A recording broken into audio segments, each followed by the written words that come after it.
In managing sleep apnea, there are three main reasons why I want to treat sleep apnea. The first is the partner reporting snoring, disturbing their sleep. The second is the person who's got sleep apnea themselves, finding their sleep's disturbed or they're more tired during the day than they'd expect. And the third is health risk. So things I'm going to be concerned about as a doctor or physician, future risk of health problems.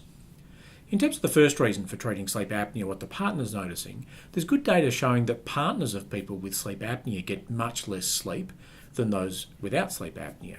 So the partners on average get about 50 minutes less sleep when their partner's got sleep apnea, and then when the partner goes on treatment for sleep apnea, they're gaining back that 50 minutes of sleep. So it can be a really important outcome when we're trying to manage sleep apnea. The second outcome, the person who's got sleep apnea themselves feeling like they're not sleeping well. So around 50% of people with sleep apnea will report insomnia or disturbed sleep as part of their sleep apnea symptoms.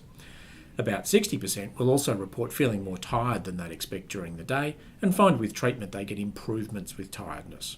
Not necessarily all the tiredness just magically disappearing, but improvements with tiredness that gradually improve over time, and that increased energy also allows people to put more energy into other things that can make them feel less tired, like exercise, fitness, and doing other things for their general health. The third reason for treating sleep apnea is that health risk. Severe sleep apnea is associated with about a doubling of the risk of future high blood pressure, heart disease such as heart attacks and heart failure, and increased risk of stroke, again about double the risk.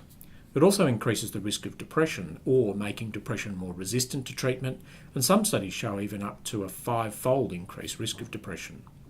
People with sleep apnea are also at risk of accidents with a 2 to 3 times the risk of motor vehicle accidents, hence this sort of needing to report to the licensing authorities and getting letters from sleep specialists if you have got sleep apnea, and also a similar risk of accidents in the workplace.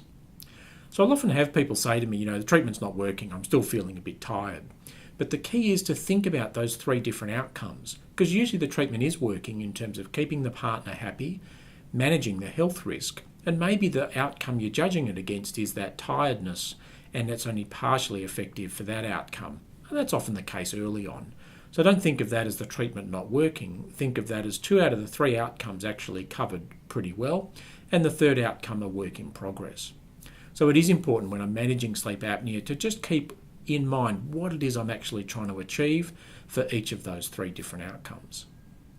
For the A to Z of sleeping well, head to the Hub, sleephub.com.au.